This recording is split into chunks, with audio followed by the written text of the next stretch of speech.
নতুন বছরেও জামিন অধরা বাংলাদেশের ইস্কন সন্ন্যাসী চিন্ময় কৃষ্ণ প্রভুর। বৃহস্পতিবার চট্টগ্রামের মহানগর দায়রা জজ আদালতে চিন্ময় কৃষ্ণের জামিন মামলার শুনানি ছিল। সেখানে হিন্দু নেতার জামিন আর্জি খারিজ করে দেন বিচারপতি। বাংলাদেশে হিন্দু নেতার প্রথম আইনজীবী শুভাশিস শর্মা গ্রেফতারি এড়াতে আত্মগোপন করেছিলেন বেশ কয়েকদিন। এসএসকেএম হাসপাতালে বুকে ব্যথা নিয়ে ভর্তি আর এক আইনজীবী রবীন্দ্র ঘোষ। তাদের অনুপস্থিতিতেও থেমেছিল না চিন্ময় কৃষ্ণের জামিনের প্রচেষ্টা। তার হয়ে এদিন আদালতে দাঁড়িয়েছিলেন 11 জন আইনজীবী। মামলা শান্তিপূর্ণভাবে হয়েছে বলেই জানিয়েছেন তারা। তারপরেও অধরাই রয়ে গেল চিন্ময় কৃষ্ণর জামিন। রাষ্ট্রপক্ষ আপত্তি দিয়েছেন, বলেছেন যে এটা রাষ্ট্রদ্রোহী মামলা, এটা যাবজ্জীবন সাজা।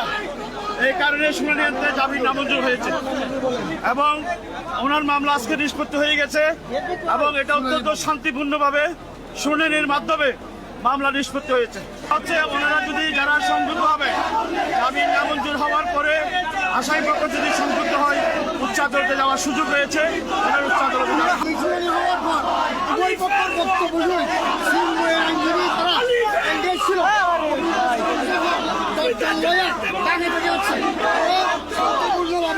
উচ্চ আদালতে আদালতের বক্তব্য উপস্থাপন করেছেন। শেষ পর্যায়ে রাষ্ট্রপক্ষে মহানগর বিপি অভিযোগ ভূঁইয়া উনি রাষ্ট্রপক্ষের যে সেকশনগুলি আছে ওই সেকশন কোড করে এই মামলায় 126 ক এই মামলাগুলিতে যাবজ্জীবন কারাদণ্ডের মামলা, সেই কারণে উনি জামিন আমাদের নামঞ্জুর হয়েছেন। উভয় পক্ষের বক্তব্য শুনে সন্তুষ্টি হয়ে আবেদন নামঞ্জুর করেছেন। যত দিন যাচ্ছে পড়শি দেশে সংখ্যালঘুদের উপর অত্যাচার নিপীড়ন ভয়ঙ্কর চেহারা নিয়েছে। উঠে এসেছে বহু অভিযোগ। পদ্মাপাড়ের এই অরাজকতার আবহে বিশ্বজুড়ে সবারই নজর ছিল বৃহস্পতিবার মামলার শুনানির দিকে। নতুন বছরে চিন্ময় কৃষ্ণ প্রভুর মুক্তির অপেক্ষার প্রহর গুনছিলেন এপার বাংলার ইসকনের ভাইস প্রেসিডেন্ট রাধারমন দাস। কিন্তু সেই অপেক্ষা একেবারে 20 বাও জলে। বৃহস্পতিবারও মিলল না মুক্তি। ফলে অনির্দিষ্টকালের জন্য চট্টগ্রামের জেলেই অস্থায়ী ঠিকানা হিন্দু সন্ন্যাসী চিন্ময় কৃষ্ণ প্রভুর। ये बहुत दुखद खबर है। हम जानते हैं कि पूरे विश्व की नज़र इस हियरिंग पर थी और सभी लोग आशा कर रहे थे कि नव वर्ष में चिन्मय कृष्ण प्रभु को मुक्ति मिलेगी, वो आज़ाद होंगे। लेकिन 42 दिन के बाद भी जब ये आज हियरिंग हुई तो उनके बेल को रिजेक्ट कर दिया गया।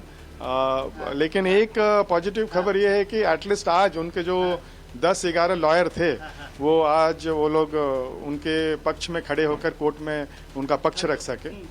हम यही आशा करते हैं। अभी हम लोग वेट कर रहे हैं कि वो डिटेल्ड ऑर्डर, उनका बेल क्यों रिजेक्ट हुआ है, उसका वेट किया जा रहा है।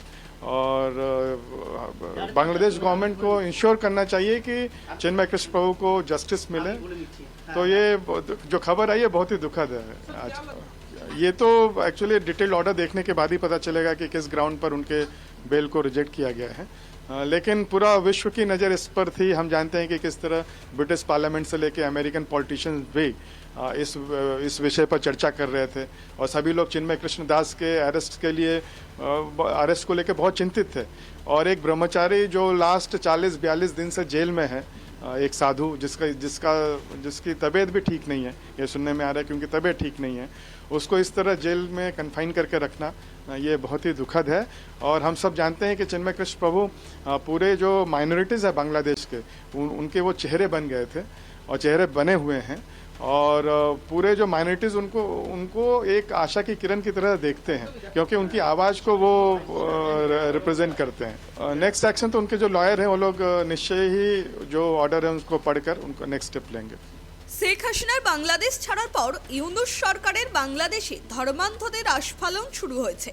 পাকিস্তানের সঙ্গে বাংলাদেশের সখ্যতা যে নতুন করে বেড়ে উঠেছে সেই ইঙ্গিত আগেই মিলেছিল। 1947 থেকে 71-এর পাক অত্যাচার, ভাষা আন্দোলনের ইতিহাস ভুলে মিত্র ভারত এখন শত্রু দেশ। জিন্নার থেকে ছিনিয়ে দেওয়া বাংলাদেশ কি এবার তবে পূর্ব পাকিস্তান হওয়ার পথে? এটাই এখন আন্তর্জাতিক মহলের সবথেকে বড় প্রশ্ন। Bureau report, tribe TV.